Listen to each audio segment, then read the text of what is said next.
আচ্ছা, তো স্টুডেন্ট হয়ে কি জন্য আসছেন বলেন? ভাইয়া প্রতিবেদনে আসছি আমার বাবা হচ্ছে আমাদের মানে আমার আম্মুকে রেখে আরেকটা দ্বিতীয় বিবাহ করে। এখন এই সে পর্যন্ত আমাদের কোনো খোঁজ খবর কিছুই নেয় না। এতদিন আমার আম্মু বাসা বাড়িতে কাজ করতো, কাজ করে আমাদের সংসার চালাইছে। কিন্তু এখন হঠাৎ করে আম্মুর হচ্ছে ঠান্ডা কাশি মানে এরকম একটা সমস্যা ধরা পড়ছে। তারপর ডাক্তার দেখানোর পরে জানতে পারছি যে আম্মুর হার্টে সমস্যা, শ্বাসকষ্টেও সমস্যা।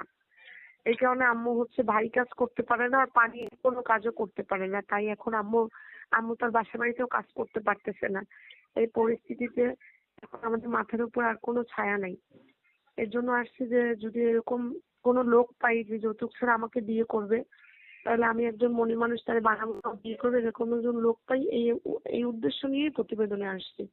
আর যদি সে চায় আমাকে যদি পড়ালেখা করাইতে চায় তাহলে পড়ালেখা করানোর আমার ইচ্ছা আছে। যদি সে করায় তাহলে আমি করব। কোন ক্লাসে পড়েন আপনি?